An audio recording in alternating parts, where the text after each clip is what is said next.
Karen spit on my kid's face shield. I'm a federal medical inspector. They say you move to a quiet suburb for safety. Clean streets, lawn chairs, joggers in coordinated outfits. We came to Spring Hollow for my son, Eli, a 10-year-old who'd survived leukemia and now had to live with a compromised immune system. For Eli, even a common cold could be catastrophic. So when COVID hit, we didn't treat it like panic. We treated it like policy. My husband and I made sure Eli had everything: HEPA filters, high-grade respirators, and most important, his face shield. He wore it like armor, not because he was scared, but because it gave him freedom. I'm not just a mom. I'm Dr.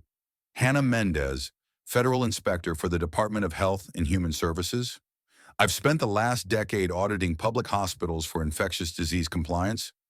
I helped revise the PPE guidelines. I know exactly how fast pathogens spread and exactly how cruel people can be when they don't understand science. But I wasn't prepared for Karen. Karen was the neighborhood wellness chair of Spring Hollow, or at least, that's what her laminated badge said. From the day we moved in, she watched us. Eli's medical van and deliveries noted, the air purifiers on our porch, unattractive equipment. Our mailbox had an envelope within 24 hours. Resident is asked to remove visible medical installations to comply with HOA beautification protocol. There was no contact name, no legal header, just a scrawled signature. K. Von Spring Hollow Compliance. But Spring Hollow didn't have a registered HOA. It escalated slowly. A glare at the park. A loud sigh as Eli passed by in his shield.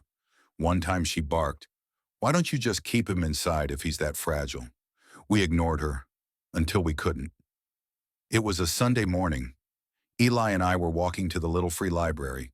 He wore his face shield, his blue gloves, and his favorite dinosaur hoodie. He was smiling, laughing, talking about a new science book he hoped to find. Then Karen appeared. She stormed up the sidewalk, eyes locked on him like he was the infection. She didn't say hello. She didn't ask. She reached out, yanked the book he was holding, and spit on his face shield. "You and your plague gear are scaring the other kids," she screamed. "This isn't a hospital zone. I've already warned you." Eli froze, then began to shake. I ran to him, shielded him with my body. He was crying, his little fist clutching my coat. I turned to her and said, through clenched teeth, "You just assaulted a child wearing medical protection. Do you know what you've done?" She laughed. "No court will care. He's not sick, he's dramatic. And I am the HOA. I pulled out my badge. HHS Federal Medical Inspector. Her face lost color. "You're not the HOA, I said, "but you are about to be the center of a federal health assault investigation." The spit still clung to Eli's face shield like a stain no soap could fix. He didn't speak for the rest of that day. Just sat on the porch in his favorite hoodie, staring at the lawn, gently rocking the way he used to during chemo recovery. My son had faced bone marrow transplants, lumbar punctures, and months of isolation with a bravery I could barely comprehend. But Karen's spit that broke something deeper. I filed the report that night, not just with local law enforcement who, to their credit, responded quickly but directly to my contacts at HHS and the CDC Ethics Review Board. Because Karen hadn't just harassed a child, she'd impersonated medical authority, misused fake community health policies, and physically violated federally recommended PPE use for a vulnerable minor. And as a federal medical inspector, I wasn't about to let that go. The next day I started digging. Karen had handed me that flyer weeks ago, the one with the so-called HOA wellness violation policy. At the time, I dismissed it as idle suburban control freak behavior, but now I took it apart line by line. It referenced a civic community health compliance division, with a Spring Hollow seal at the bottom, a seal that didn't exist in any county record. The wording mimicked CDC guidelines, but it was full of pseudo-medical language, like protect the psychological environment by limiting visibility of unnecessary illness paraphernalia. Or worse, children wearing face coverings or shields beyond the current month's protocol shall be presumed contagious. It wasn't just fake, it was dangerously misinformed and designed to intimidate. I looped in my brother, Victor, a public policy analyst at the National Institutes of Health. He scanned the files and called within 10 minutes. "You're not just dealing with a rogue neighbor," he said. "This looks like a template." "A template?" I asked. "Yeah, I've seen nearly identical flyers in two other communities. Someone's distributing fake compliance models to self-appointed neighborhood leaders. This could be bigger than you think." I started reaching out. Within 48 hours, I had emails from 7 other parents, 3 in Spring Hollow, 4 in nearby neighborhoods who had received similar threats from their own HOA wellness committees. None of them were legally registered. Most of them used nearly identical formatting. One parent, whose daughter has severe asthma, was fined $75 for visible overuse of masking devices in public family zones. Another told me their child with Down syndrome was removed from a park by a woman claiming medical enforcement authority. Every story cut deeper, and every one of them ended with the same thing: Karen's name or her training materials. Meanwhile, the video of Karen spitting on Eli's face shield hit the internet. A local teenager had filmed it by chance, and once it was posted on a parenting forum, it exploded across platforms. The title, "Fake HOA Karen Spits on Immunocompromised Child in Mask Mom is a Federal Inspector." By the end of the day, it had 2 million views. The public response was immediate: outrage, articles, hashtags, "Now shielded not silent," "Oida justice for Eli," "Sharks fake ho exposed." And then the emails started pouring in from everywhere. Nurses, teachers, other parents of immune-compromised children. They all shared one thing: this wasn't just about us. This was about how quickly fake power fills the void when no one's watching. Karen tried to fire back. She left a typed clarification note on our front door. "To the concerned residents of Spring Hollow, what occurred on Sunday was a misunderstanding. I acted out of concern for public psychological well-being. Children in masks present trauma triggers for our younger residents. As chair of the Spring Hollow Wellness Council, I take that responsibility seriously." She even signed it with a fake MD next to her name. I passed it to my agency's legal team. They added impersonation of a medical professional to her file. That weekend, I hosted a private meeting in our backyard. 7 families came. Some brought photos of violations they'd received. One dad showed us a video of his autistic son being told by a woman to take the helmet off or go home. Another mom said she'd paid $150 in fines because she thought the flyers were real. One mother sobbed, "I thought I was crazy. I thought I was the only one." I looked around at them. "No," I said, "you're not crazy. You're just not alone anymore." That night, we formed the Spring Hollow Family Defense Coalition. By Monday, we had 14 families, 6 formal testimonies, 1 pro bono civil rights attorney, a federal complaint, and the attention of 2 investigative journalists. Karen's paper shield was crumbling, but we weren't done, because what we found next made everything even darker. If Karen was just a neighborhood tyrant, this would have ended with a restraining order. But what we found next turned a local assault into a national scandal. It started with a watermark. One of the other moms in the Spring Hollow Family Defense Coalition, a tech-savvy data engineer named Priya, noticed something odd about Karen's flyers. Every one of them, even those sent to different neighborhoods, had a faint, nearly invisible emblem printed behind the HOA Wellness Code. NCHN, with a serpent coiled around a picket fence. We assumed it was nonsense, but Priya ran it through a database of registered medical symbols, then through image reverse search, then through some deep dark corner of policy watchdog forms. And then she looked up at me and said, "Hannah, this isn't just fake. It's organized." NCHN stood for Neighborhood Civic Health Network. We couldn't find a public website, no board of directors, no nonprofit filings, but the watermark linked to an abandoned Wix page buried behind layers of redirects. The homepage read, "Restoring order, one family at a time." There was a login portal. Priya hacked in using a password from one of the Spring Hollow flyers, SafeClean21. And what we found behind the login made my skin crawl. Training modules, downloadable HOA-style compliance slips, suggested scripts for confronting non-conforming residents, a forum for health enforcers to share photos of target homes. One thread read, "Kid on Vine Street still wearing hospital shield. Should I issue notice response? Yes. Site code 2B visual trauma containment. Repeat if needed." Shame the parent. They weren't just mean, they were coaching cruelty. And Karen. She wasn't just a user, she was a verified recruiter. We submitted the findings immediately to HHS's Cybercrime Division.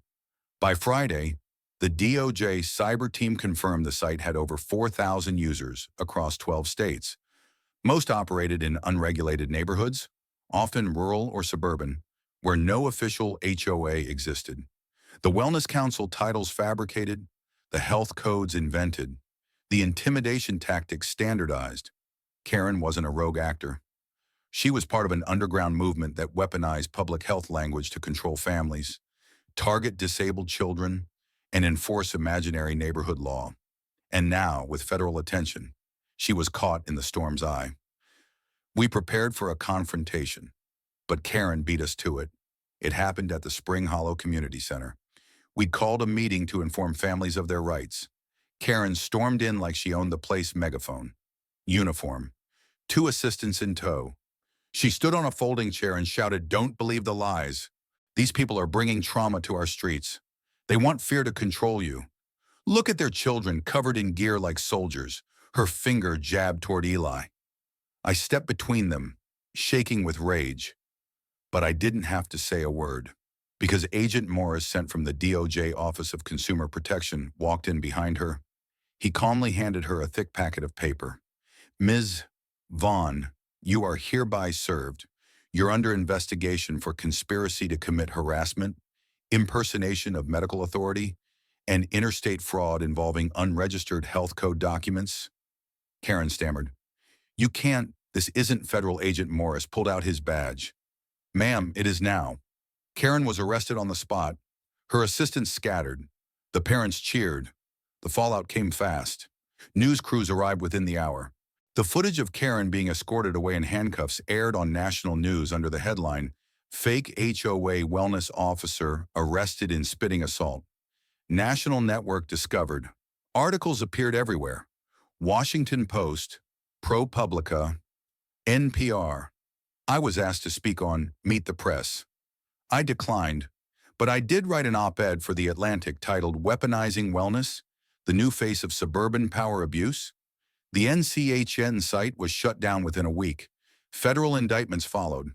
Karen's recruiter logs led to 12 other arrests in various states, including one woman who had fined over 60 families and another who had evicted a disabled veteran from a private community using forged documents. Eli didn't understand everything, but he understood enough. He watched the video of Karen being arrested exactly once. Then he said, "Can we go to the park now?" Karen's trial became a spectacle. It wasn't supposed to be. But once the DOJ confirmed the existence of NCHN, the underground neighborhood civic health network, journalists started calling it the suburban cult of control. Headlines flared across the nation. "Fake HOA health officer arrested for assaulting immunocompromised child parents. Speak out against organized harassment by pseudo-health enforcers. Mother who helped write CDC guidelines brings down network of imposters." I didn't want the spotlight. I just wanted justice for Eli. For all of us.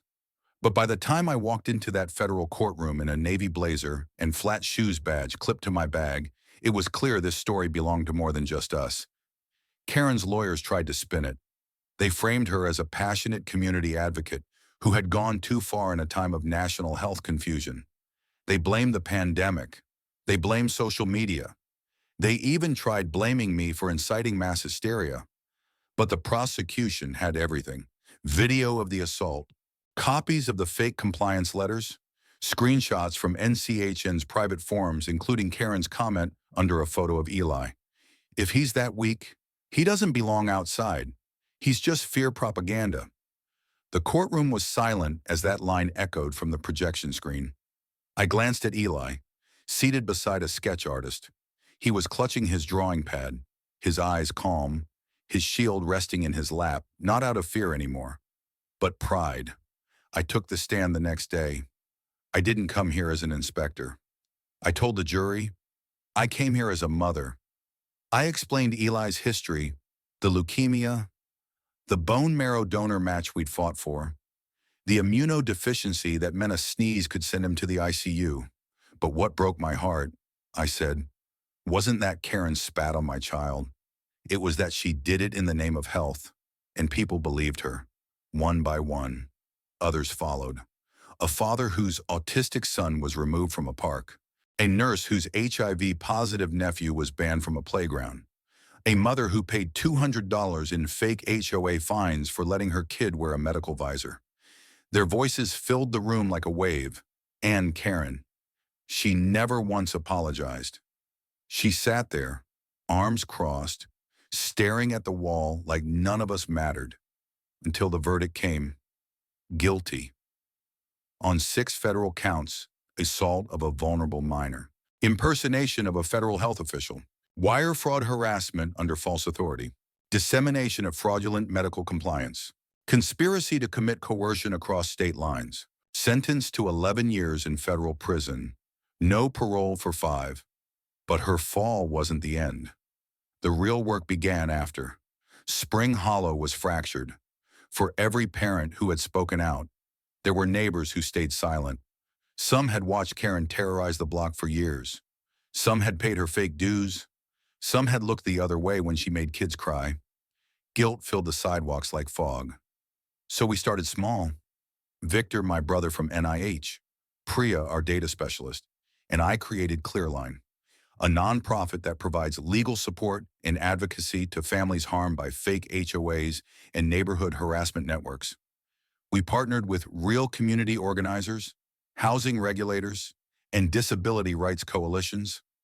Within months, we had a verified public database of registered HOA organizations, a fraud alert system for forged compliance documents, a hotline for victims of community-based impersonation. Eli even named it. You know how you draw a line to keep things safe. That's what we need, a clear line. But perhaps the biggest shift happened at home, at Eli's school, at the playground. People began to see the gear not as excess, but as freedom. Kids began asking questions instead of pointing fingers. One girl even showed up to school in a face shield and called it Eli style. And the parents, they came around too. Not overnight, but gradually. I was asked to speak at a PTA meeting, then a town council summit. Then after a letter from a senator's office, a congressional subcommittee on medical misinformation. I walked into Capitol Hill and Flats again, this time with Eli holding my hand. One morning, I found a letter on our porch. No envelope, just a folded piece of notebook paper. The handwriting was shaky. Dr. Mendez, I used to follow Karen. I thought she made sense. I was scared. You showed me I didn't have to be. I'm sorry, and thank you.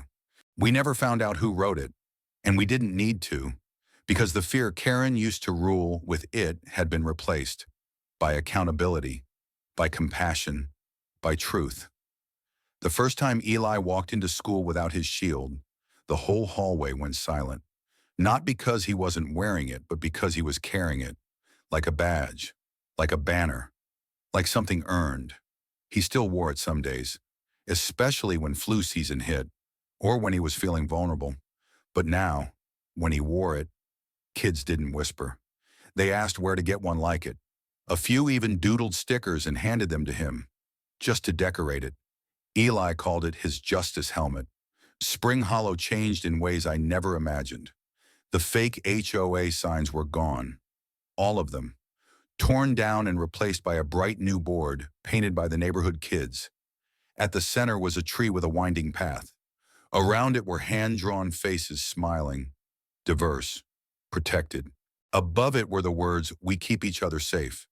Not we enforce rules, not we follow HOA compliance. We keep each other safe. It was a small sentence, but it meant everything. We held a community potluck 1 month after Karen's sentencing. I stood beside the lemonade table while Eli played with chalk, drawing stars on the pavement. A boy with cerebral palsy laughed beside him as they traced rocket ships side by side. His parents watched from a bench.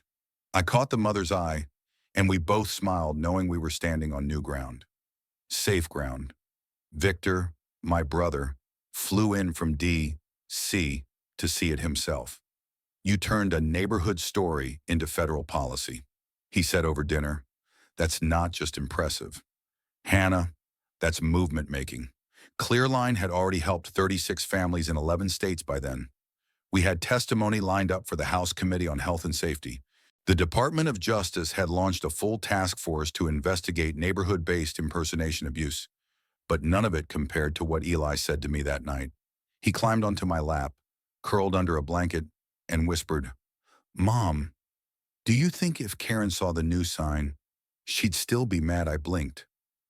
"I don't know. Sweetheart, maybe."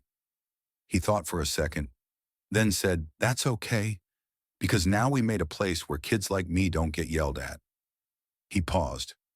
We made a shield for everyone. Later that year, Eli and I were invited to speak at a national pediatric conference in Denver. We stood in front of hundreds of doctors, educators, and parents. I spoke about systems, policy, the danger of community power without oversight. Eli. He walked on stage, held up his shield, and said, "This is not just to block germs. This is so I can play." The room stood as one. They called it the Eli Clause, an amendment passed in our state legislature, requiring that any neighborhood association claiming health enforcement powers must be licensed, registered, and medically reviewed. That all disability-related safety equipment be protected under anti-discrimination law in residential shared spaces. That intimidation based on visible medical devices be treated as a civil rights offense. They wrote his name into law.